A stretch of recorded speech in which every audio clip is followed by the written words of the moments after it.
آج ہم جھوٹ بولتے ہیں، اس کا نام بدل دیا، جھوٹ کا نام بہانہ کر دیا کہ آج بہانے بنا کر آ چکا ہوں، دوسرے الفاظ میں جھوٹ ہی ہے۔ قرآن فرماتا ہے جھوٹے پر خدا کی لعنت ہے۔ آج ہم لوگوں کی غیبتیں کرتے ہیں، نام گپ شپ کا دیتے ہیں، تو مطلب یہ ہوتا ہے کہ ہم غیبت کا دروازہ کھول رہے ہیں۔ ماں باپ کی نافرمانی کو آج نیا نام دے دیا کہ اپنا حق لے رہا ہوں، لیکن اگر اسے سمجھایا جائے تو کہتا ہے کیا میں اپنے حق کے لیے آواز نہ اٹھاؤں؟ اگر حق کی آواز اٹھانے کا مقصد ماں باپ کی نافرمانی ہے، ایسے حق کو اپنی زبان کے ذریعے خود دبا دیتا تو زیادہ بہتر ہوتا۔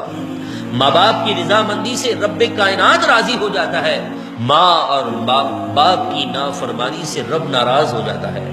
اللہ کے نبی علیہ السلام کا زمانہ ہے، ایک شخص اس کی موت کا وقت قریب آ گیا، لوگ اسے کہتے تھے کلمہ پڑھو، اس کی زبان سے کلمہ جاری نہ ہوتا تھا، زبان لڑکھڑا جاتی تھی، ادا نہیں کر سک رہا تھا۔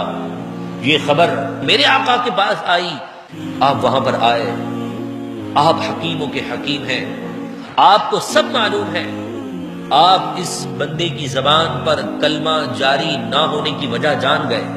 کہا اس کی ماں کو بلاؤ۔ اس کی ماں کو بلایا گیا، کہا کہ تیرا بیٹا آج اس دنیا سے جا رہا ہے، تو اسے معاف کر دے، کہیں ایسا نہ ہو کہ وہ اسی حالت میں دنیا سے چلا جائے۔ آج سننے تھے کہ ماں کی آنکھوں سے آنسو جاری ہو گئے، ماں رونے لگی اور اللہ کے نبی کی بارگاہ میں شکایت کرنے لگی اپنے بچے کی، اس نے مجھے بہت ستایا ہے، میں اس کو معاف نہیں کروں گی۔ اللہ کے نبی علیہ السلام ہر بیماری کا علاج جانتے تھے۔ رسول اللہ علیہ السلام نے صحابہ کو حکم دیا لکڑیاں لے کر آؤ، اس کو آگ لگا دو۔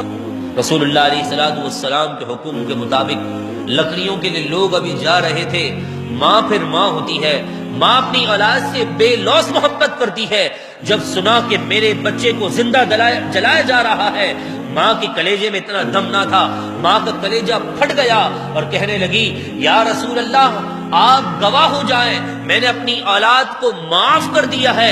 لوگ گواہی دیتے ہیں، ماں کے زبان سے الفاظ نکلے کہ میں نے اسے معاف کر دیا، وہاں اللہ تبارک و تعالی نے اس کی زبان پر کلمہ طیبہ جاری فرما دیا۔